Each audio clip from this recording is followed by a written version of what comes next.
benarkah kita sedang mengkhotbahkan Alkitab? Sebelum bahas, ini saya perkenalkan Indonesia Preaching Ministry.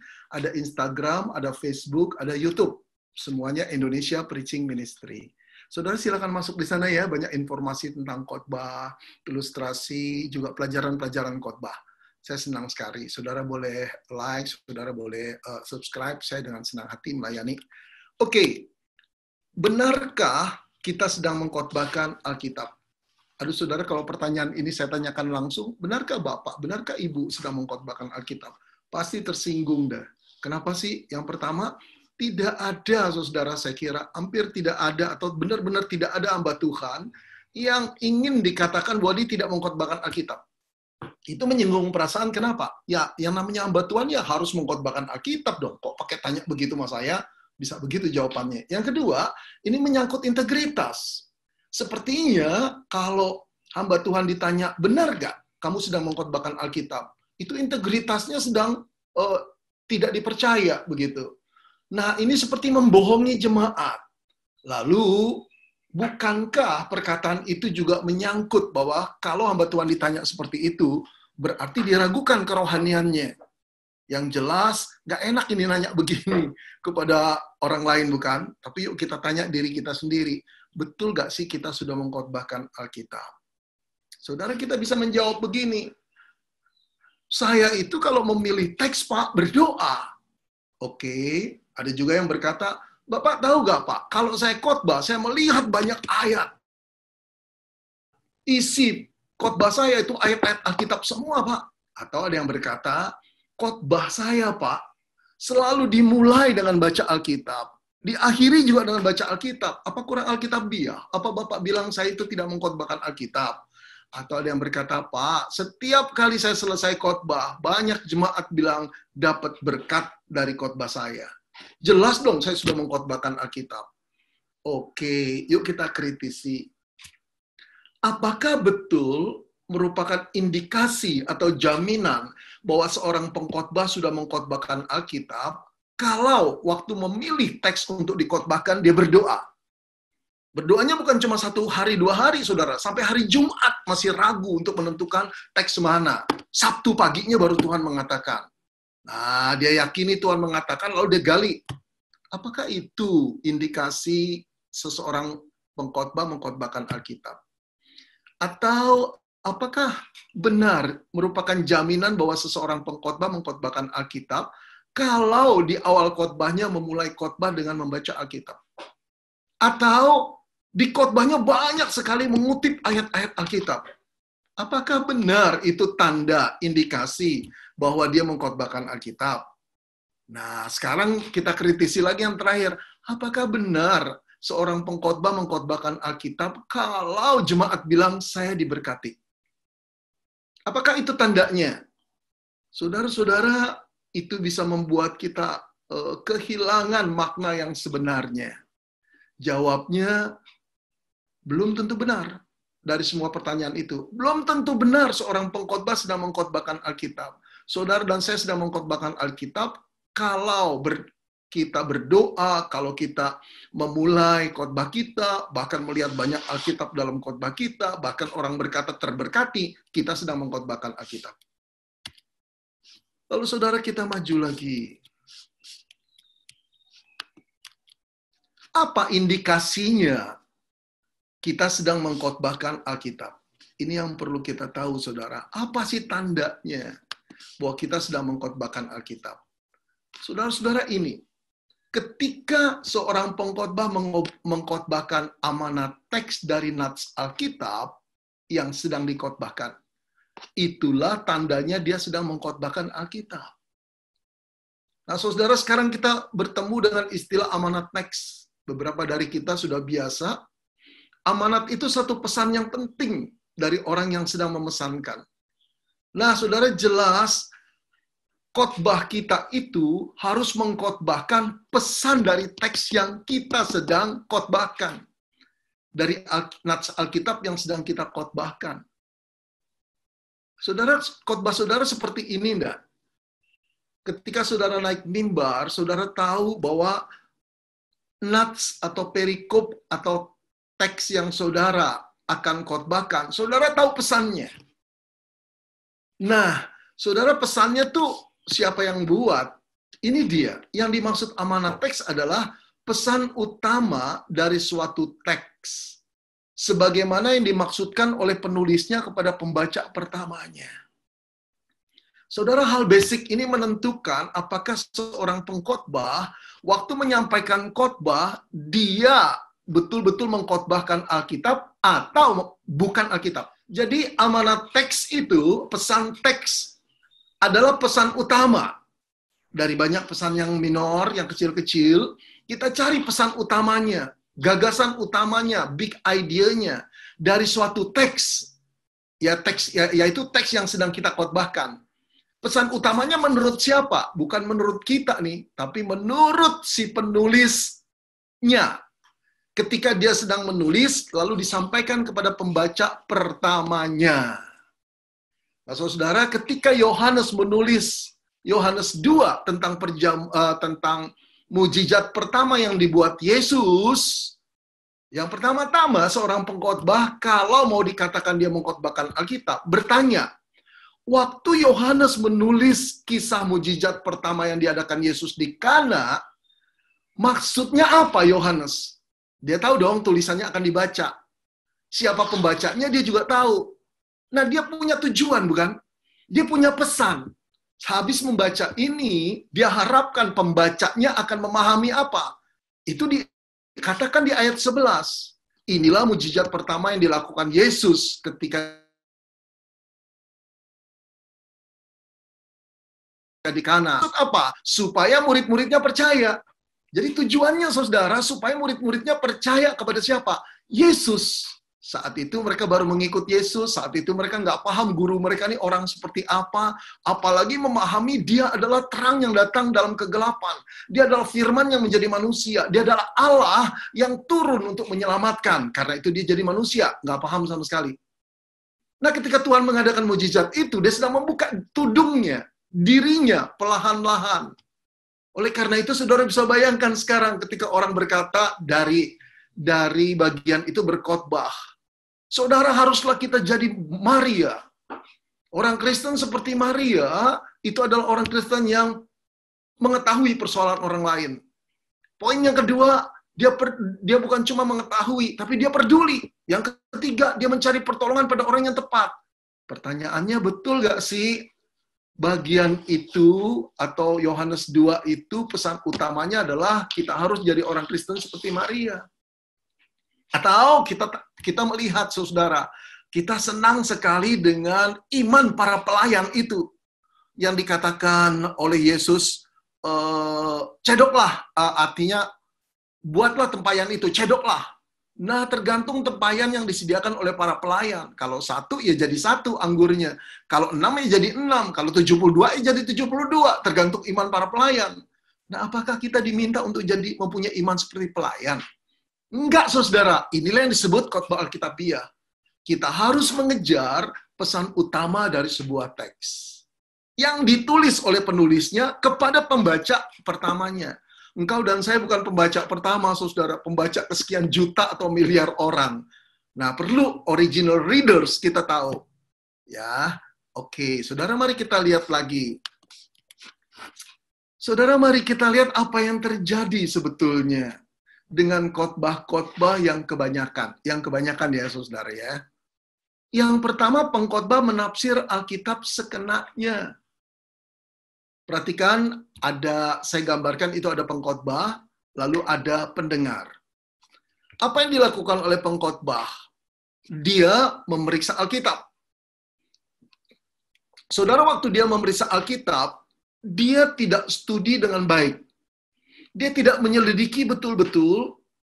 Dia tidak menggali informasi-informasi yang ada baik di buku maupun di website-website.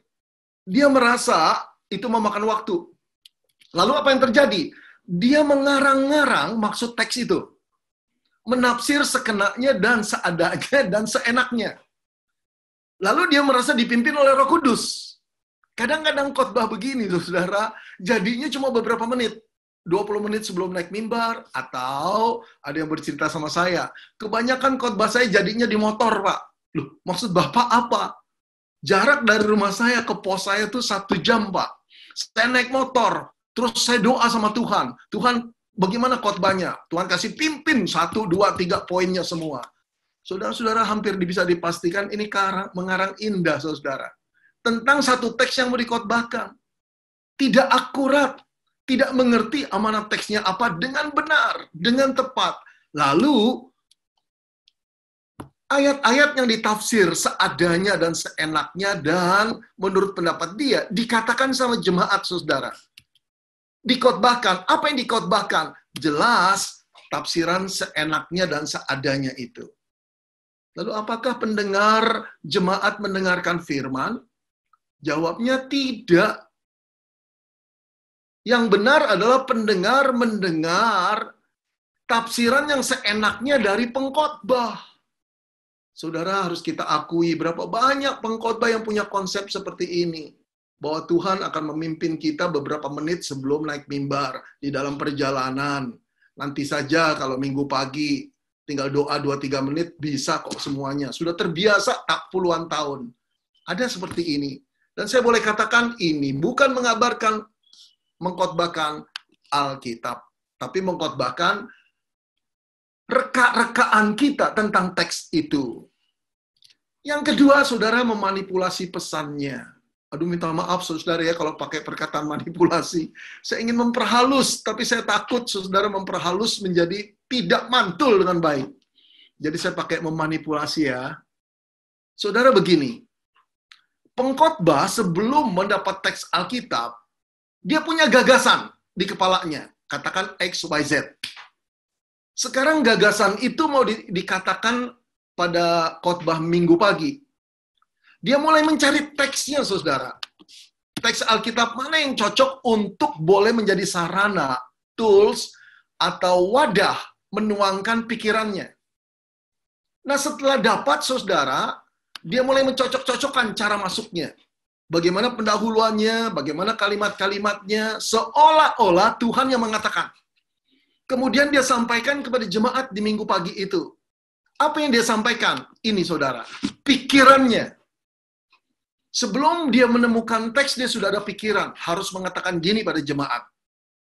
Kalau saudara-saudara ingin diberkati Tuhan, jangan ngeluh soal kekurangan di COVID.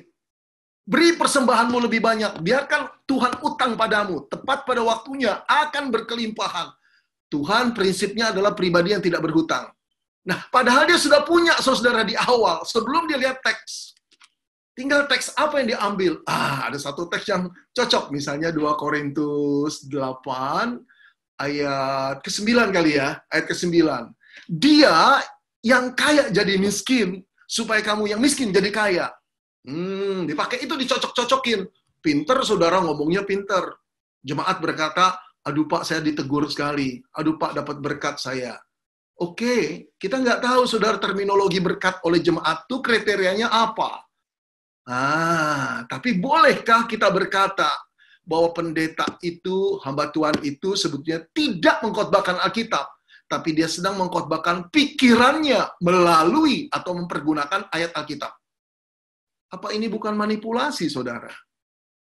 Aduh, ngeri ya. Kalau dikatakan manipulasi, semoga bukan saya mengatakan, tapi Tuhan sendiri nanti di dalam kekekalan. Ketika setiap hamba Tuhan harus bertanggung jawab terhadap khotbahnya. Betul gak sih sedang mengkhotbahkan firman Tuhan? Saudara-saudara bisa bayangkan duta besar yang diangkat oleh Presiden Indonesia yang sekarang katakanlah Jokowi. Pas duta besar untuk Jepang. Lalu Pak Jokowi punya satu pesan untuk disampaikan. Begitu pentingnya jelas pesan seorang presiden. Boleh gak seorang duta besar mengarang-ngarang? Mengarang-ngarang maksud Pak Jokowi. Karena dia sudah punya ide untuk dikatakan kepada duta besar Jepang. Jadi duta besar Indonesia datang pada duta besar Jepang untuk menyampaikan pesan. Bukan pesan Pak Jokowi, tapi pesannya sendiri. Oh, saudara-saudara, tidak ada presiden yang bersedia untuk mempunyai duta besar seperti itu. Jangan harap, saudara, pengkhotbah seperti itu, senang Tuhan bekerja di dalam khotbahnya. Karena Tuhan nggak merasa berkata seperti itu. Buat saya ini memanipulasi pesan. Saudara, berapa banyak pendengar jemaat yang sering dimanipulasi tiap-tiap minggu mendengarkan khotbah. Di dalam ketidakmengertian mereka, mereka mengatakan dapat berkah. Tapi sebetulnya bukan firman loh yang didengar. Aduh, minta maaf saudara ya kalau perkataan saya ini kurang enak, kurang halus. Nah, yang ketiga, begini. Ada pengkhotbah yang mengkhotbahkan pesan dari teks itu. Amanat teks dari teks itu. Jadi begini, di dalam persiapannya, dia itu mulai dengan menentukan teks Alkitab. Apa yang mau dia khotbahkan?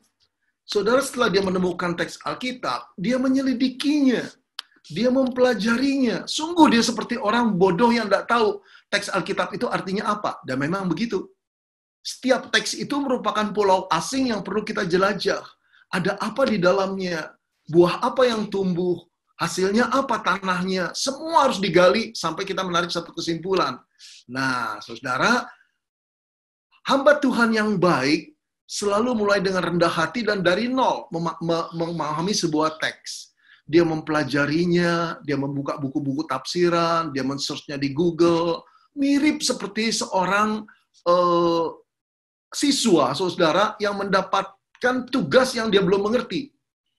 Tujuannya apa? Cuma mencari maksud si penulis itu apa di dalam teks ini. Misalnya garam dan terang dunia.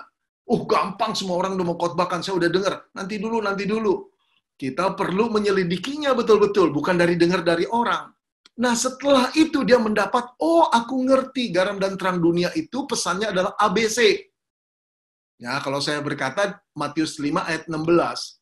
Hendaklah terangmu bercahaya di dalam kepada semua orang. Ya, perbuatanmu yang baik dilihat oleh semua orang agar nama Bapa-Mu yang di surga dimuliakan.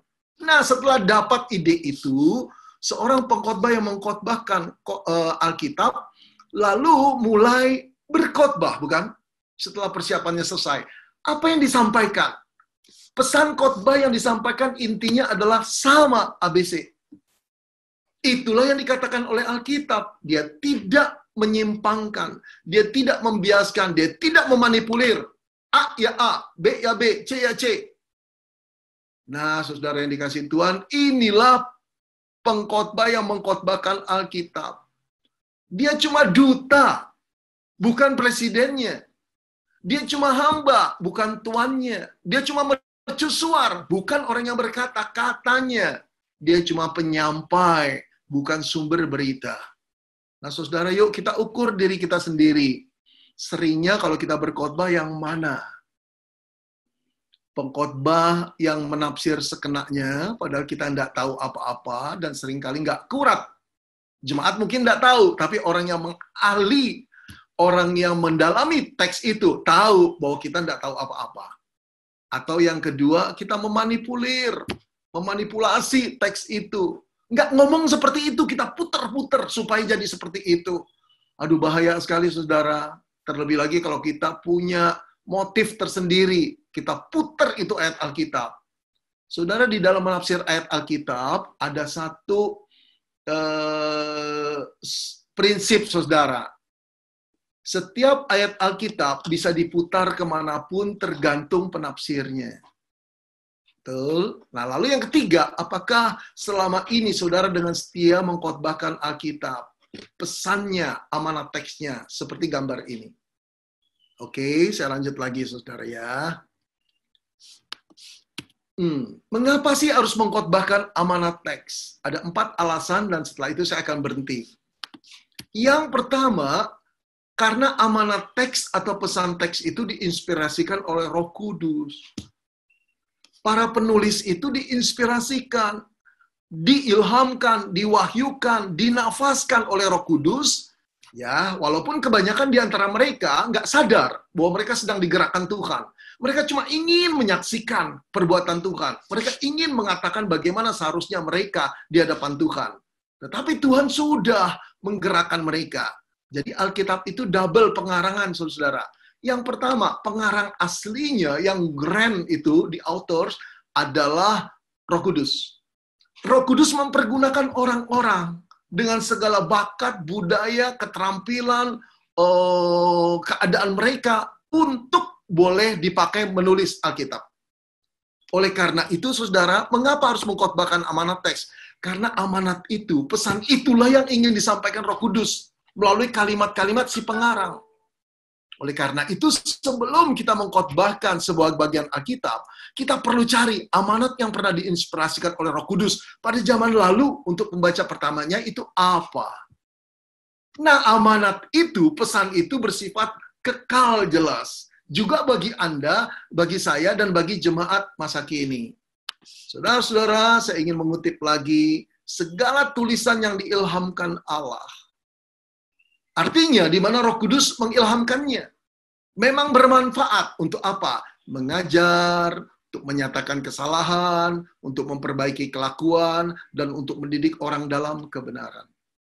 Seluruh manfaatnya itu untuk perubahan yang terjadi pada pembaca yang membaca dan pendengar yang mendengar. Oleh karena itu, saudara, kalau kita mengkhotbahkan firman, kita bisa mengharapkan ini yang terjadi. Bukan kata-kata manusia, ini yang terjadi. Oke. Lalu yang kedua, kenapa sih kita harus mengkhotbahkan amanat teksnya? Karena dengan mengkhotbahkan amanat teks, sebetulnya kita sedang menyampaikan khotbah yang merupakan firman Tuhan. Khotbah menyampaikan firman Tuhan, bukan pikiran kita loh saudara, bukan reka-rekaan kita, teks ini artinya begini. Kita sudah menyelidikinya, dibantu dengan pendapat para sarjana yang memang menguasai bidangnya. Yaitu buku-buku tafsiran, saudara. Kita perlu pergunakan itu dengan rendah hati belajar. Seseorang pengkhotbah, saudara, yang terus-menerus punya konsep harus mengatakan amanat teksnya, dia akan menjadi murid sampai akhir hayatnya. Dia takut untuk ngarang-ngarang. Dia takut kalau berdiri berkhotbah, dia sebetulnya tidak ngerti. Bagaimana mungkin dia yang tidak mengerti mau menyampaikan pesan? Jelas pesannya reka-rekaan. Oke? Kalau saudara dan saya ingin mengkhotbahkan firman Tuhan, khotbahkanlah amanat teksnya. Saudara-saudara, Bapak Gereja Agustinus pada abad ke-4, abad ke-5 mungkin, berkata, when the Bible speaks, God speaks. Kapan Allah mulai berkata-kata? Di dalam khotbah kita, saat kita berbicara Alkitab. Saudara-saudara, perkataan seorang filsuf, perkataan seorang ekonom, perkataan seorang motivator, nggak mungkin membuat Allah bekerja. Tapi ketika firman-Nya mulai dibahas, disitulah kesenangan Tuhan. Disitulah antusias Tuhan untuk bekerja. Saudara, when the Bible speaks, God speaks. Firman Tuhan yang keluar dari mulut Tuhan itu penuh kuasa, saudara. Pribadinya adalah pribadi yang berkuasa. Apa artinya seorang motivator? Saudara mengutip boleh untuk mendukung firman Tuhan. Tapi bukan menjadikan kutipan seorang motivator itu modal untuk jadi pesan khotbah. Aduh, keliru. Saya banyak melihat, saudara, dalam tangkapan saya nih ya, dalam perijundi saya, rasanya seperti banyak pengkhotbah kehilangan kepercayaan kalau dia mengkhotbahkan firman. Harus tambah ini, tambah itu, harus berasal dari pendapat ahli begini-begini. Aduh, saudara, mereka manusia yang nggak kekal, nggak penuh kuasa. Khotbahkanlah firman Tuhan. Saudara, mengapa kita harus mengkhotbahkan amanat teksnya? Hanya firman Tuhan yang mengubah manusia. Saudara, firman yang dikatakan Tuhan itu penuh kuasa. Dia berkata begini pada Yesaya, demikianlah firmanku yang keluar dari mulutku. Yesaya diharuskan menyampaikan pada bangsa Israel yang tidak setia. Ia, firmanku, tidak akan kembali kepadaku dengan sia-sia. Tetapi ia akan melaksanakan apa yang ku kehendaki. Dan akan berhasil dalam apa yang kusuruh. Saudara perhatikan, Allah akan rela melaksanakan perkataan, bukan perkataan kita. Bukan perkataan para ahli, motivator. Enggak, perkataan dia sendiri. Itu janjinya. Akan berhasil. Nah, saudara, itu dikatakan oleh Tuhan. Akan berhasil. Tapi berhasil bukan berarti yes loh, saudara. Kadang-kadang justru maksud Tuhan mengeraskan para pendengar. Itu terjadi dengan orang-orang Mesir di zaman Musa. 10 tulah dikeraskan hati Firaun. Itu sudah berhasil, karena itulah kehendak Tuhan. Kadang-kadang saudara jangan kecewa kalau kita berkhotbah setia pada firman Tuhan, amanat teksnya nggak terjadi apa-apa. Emang sudah maksud Tuhan seperti itu. Biar orang degil tambah degil. Betul tidak? Biar hukuman berjalan. Tapi juga mengatakan orang keras bisa lembut. Orang keras bisa sadar ketika Tuhan bekerja. Karena maksud Tuhan memang melembutkan mereka. Bagian kita adalah dengan setia mengabarkan firman-Nya. Hanya dengan firman kita bisa merubah orang. Lihat lagi satu ayat. Yeremia 23 ayat 29. Bukankah firmanku seperti api, demikian firman Tuhan. Seperti palu yang menghancurkan bukit. Kalau kita mau membakar hati seseorang, menghancurkannya seperti palu, menghancurkan bukit, khotbahkan firman Tuhan. Tidak ada cara lain, saudara. Bukan kepandaian kita ngomong, bukan sentuhan ilustrasi yang luar biasa, bukan cara bercerita yang luar biasa. Tanpa firman, tidak ada artinya. Kita bisa membuat orang menangis, nggak bisa membuat orang berubah. Kita bisa membuat orang merasa terberkati, tapi tidak mengubah apa-apa. Ini perlu disadari. Berapa banyak khotbah-khotbah seperti itu. Saudara, jemaat menanti, Allah Roh Kudus menanti, hamba-hambanya terus mengharapkan bekerja Dia. Ketika Roh Kudus bekerja, Roh Kudus akan bekerja dengan sungguh-sungguh kalau yang dikhotbahkan firman-Nya. Nah, saudara, ini yang terakhir. Kenapa sih kita harus mengkhotbahkan firman Tuhan dengan amanat teksnya? Karena itulah standar objektif sebuah khotbah.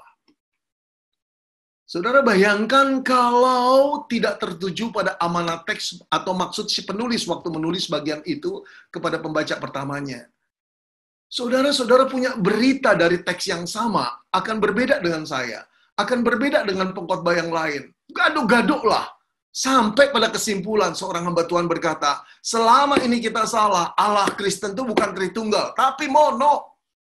Mono tunggal sudah. Ini pemahaman saya, ini pendalaman saya. Nanti dulu. Bagaimana cara menafsirnya? Tradisi orang-orang pandai yang menafsir Alkitab dengan begitu ketat selama 21 abad mau diapakan? Apakah Allah baru membuka pikiran pada seseorang di zaman ini? Waduh, saudara, terlalu banyak orang yang disesatkan. Nah, jadi dengan memahami amanat teksnya, kita akan tertuju pada pesan utamanya apa. Itulah yang diinspirasikan. Itulah firman Tuhan. Itulah yang mengubah orang. Sampai sini saudara ya. Semoga membuka pikiran saudara dan kembali, oh kayak gitu khotbah Alkitab dia.